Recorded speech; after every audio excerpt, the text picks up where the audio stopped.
Metal Gear Solid Delta is a game that I've had circled on my calendar for a very long time because the base game, Metal Gear Solid 3, is one of my favorite games of all time. Depending on what day you ask me, it could be my favorite game of all time, but it's always in my top five. This game was just absolutely mind-blowing to me when I first played it. I was such a huge Metal Gear Solid fan at that time. Like, it was a huge part of my life, and when this game came out, like, my excitement was just so high. I remember sitting there. I took days off of work just to sit in my apartment and play this game. And since then, I have played this game a dozens of times. I have played it across multiple platforms. I have beaten it on multiple platforms. So to say I know this game very well is an understatement. I can tell you when certain dialogue is going to happen. I could tell you when characters are going to do certain little movements and stuff like that. So I was very curious to see how I would feel about Delta with a new graphical overhaul, with a new control scheme, and was there going to be anything else new within the game? Because everything we had heard about this game seemed like it was staying very, very true to the original, and I didn't know like how I would feel about that and how it would sort of feel to play this game again, knowing that I know everything already about it. So this is kind of just going to be my thoughts and impressions on the game. You know, one day I'm going to do like an hour-long Metal Gear Solid 3 essay video because I just have so much to say about the game. But the story, if you're unfamiliar with Metal Gear Solid 3, because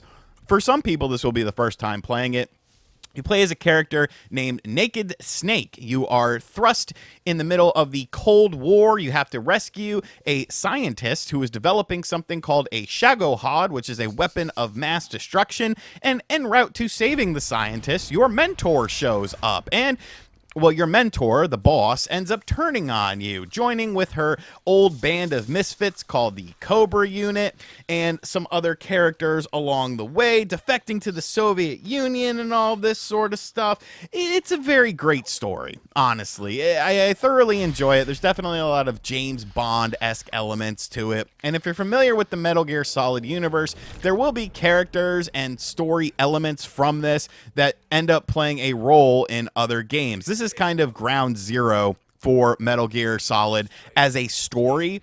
And so I think it was important that this game get this sort of treatment because of the fact that, you know, when you think about Metal Gear Solid 3, you would expect it to be happening after Metal Gear Solid 1 and 2, but this is not the case with this game. So the story is awesome. It holds up very well. It's told in a very good way. And this is kind of peak Kojima writing, in my opinion. You know, he kind of, ever since Metal Gear Solid, really, like 3 and 4, like, I don't know, he's kind of lost me a little bit, but I absolutely love the story of this game. But the main core of this game remains unchanged. You know, this is essentially Metal Gear Solid 3 with a new coat of paint, and it feels a little bit different. They did re-record the Snake Eater theme song, which honestly, I did not really like, but all of the voice dialogue, everything that happens in the game is exactly how it happens in Metal Gear Solid 3. Gameplay-wise, I think this is peak Metal Gear, in my opinion, because I love all of the different sort of systems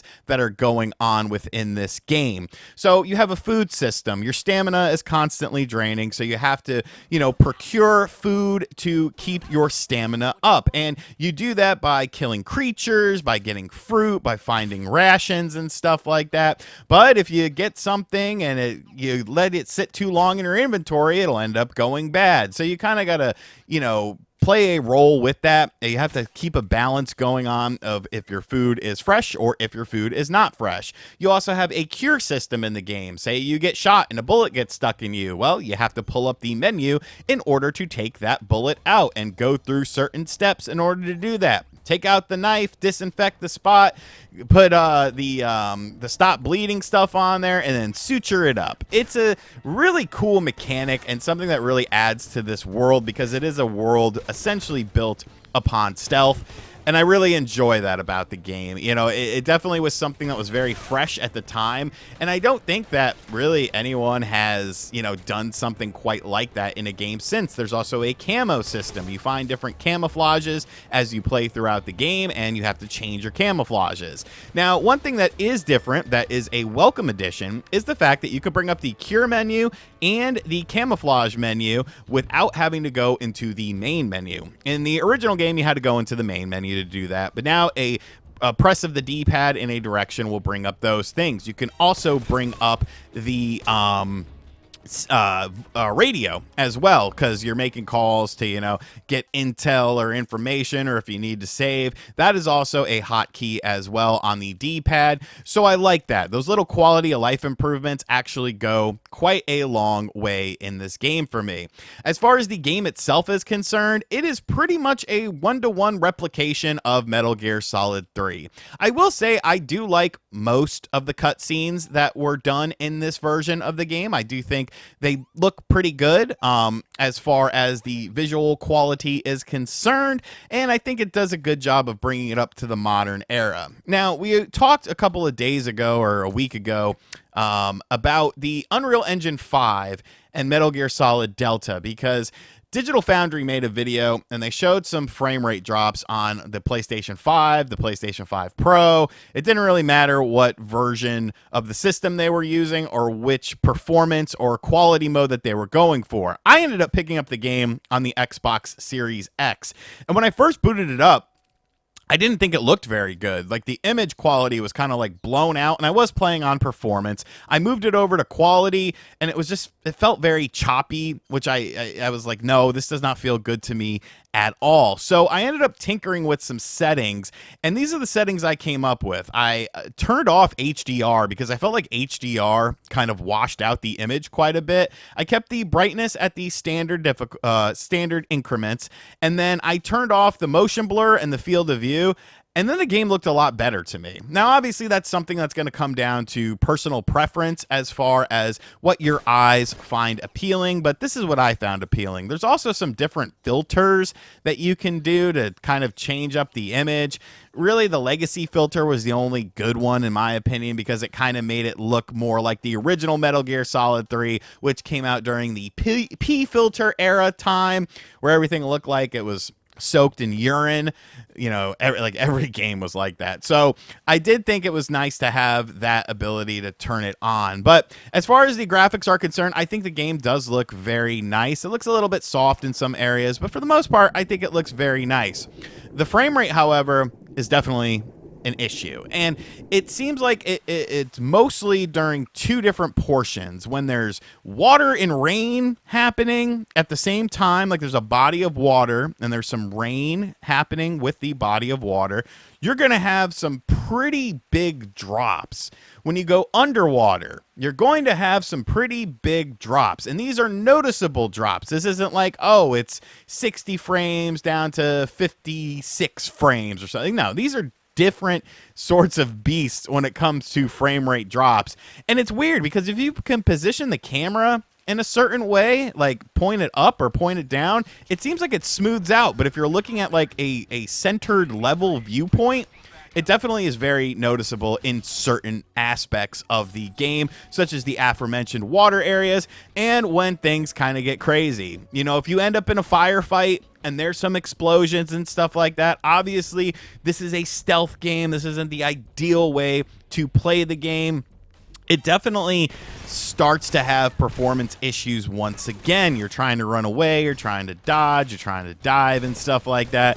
And like you're noticing it as it's happening, and that to me, you know, it is noticeable. I was hopeful that I wouldn't really notice it all that much, but I do. And, you know, people are going to say, well, look at how the PS2 version of the game ran. That didn't run all that great. And it's like, yeah, that game came out 20 plus years ago. I wouldn't expect it to to run as great as what these systems that we have now has. And then plus you also have the HD version of the game, so I think that's kind of a moot point. Now, as far as the new gameplay additions are concerned with the new style, I do like the new style. I think that it feels more like a modern game when you play with the new style, as far as the controls are concerned, the gunplay is concerned, and all that sort of stuff. Feels very responsive for the most part if you're not dealing with any sort of frame rate drops and stuff like that. It's very easy to do CQC, take out your gun, shoot your gun, all of that sort of fun stuff. I think they did a pretty solid job with the new control scheme, but there is something that I did notice. I feel like the game has become easier now because of the new style. And like, I don't know, I'm just playing it on normal difficulty. Maybe I need to crank it up a little bit, but it seems like because now you have this new control style where it's very easy to get things like headshots and stuff like that. Like, it almost feels like a situation where when Metal Gear Solid Twin Snakes came out on the GameCube, where they did it so that it played like Metal Gear Solid 2, which absolutely killed the Ocelot fight. Like, I haven't died on any bosses or anything like that. Like, I'm just going through the game, having no problems whatsoever. The end only took me like 5 to 6 minutes, and granted, like, I know what's going on, so maybe that's not fair to compare it to someone who's playing it for the first time and doesn't know anything about that, but I can only share my experiences with the game. It definitely does feel easier than the original game did. But overall, it's an interesting game. You know, it has issues. It has performance issues, and I don't think that those can be denied. I'm not sure how I feel about some of the revised character models. Like, Boss looks too young. Eva, I think, looks a little too different. Colonel Volgin, I don't know. He looks a little bit too different too, but that's just down to, you know, personal preference because I'm so familiar with these characters. Like, you know, it's just, maybe it's just the change that makes it weird for me, but I don't know. You know, I if this game didn't have any performance issues, like, maybe I would be, you know, like, just super excited about it. But I think my problem with this is it's the same game. And like, that's a good thing. But at the same time, it's like, I've played this game so much. Like, couldn't you have done, like, if they would have done like an arranged mode where it was like, okay, you know what, items are in different places and enemies are in different places, I think that would have been awesome. You know, change up the boss battles so that they go in like a different pattern or something like that. Like, a little thing like that could have really gone a long way, because this was a very successful game when it first came out, and I understand they're trying to appeal to a new audience, but I think you could have thrown a little bit something else in there, especially considering this is a full price game. You know, I do thoroughly enjoy the game, but it's just all so familiar to me that, you know, maybe it's almost like a situation where I wish this was like the first or second or even the third time I played this game, and maybe I would be in love with it more. I do like the game, though. Let's get that out of the way. You know, the base game is amazing, and I am having fun with it. I do think that the new graphics, for the most part, look pretty good. You know, a few character faces aside, and, you know, a few frame rate drops aside, but I don't know. It's a very strange game to me. It's a very strange game to me because I'm just so damn familiar with it. And it's like, it's the same game, but a little bit prettier. Maybe, you know, it just depends on what you like. Like, the Metal Gear Solid 3 definitely had a vibe to it with those graphics. And I don't know, maybe Delta feels a little bit more hollow, like a little bit more polished, a little bit more, you know, just generic. Maybe that's the word I'm looking for. It kind of feels like every other game now. And I'm not sure if that's, you know, the best thing for the franchise. If you've never played Metal Gear Solid 3 before, I think it's a great game. You know, whether you play the vanilla version or whether you play this, you'll have fun. And I am having fun. I know I sound kind of negative in this, but I don't know. I feel like they could have gone a little bit further with this. They could have done a little bit more with this, and, you know, maybe ironed out some of those Unreal Engine 5 performance issues. But those are my thoughts on Metal Gear Solid Delta. Let me know in the comment section down below, have you picked up this game?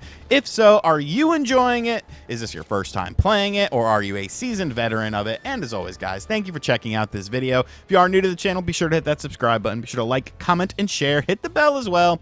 And as always, I'll catch you guys on the next video. Later.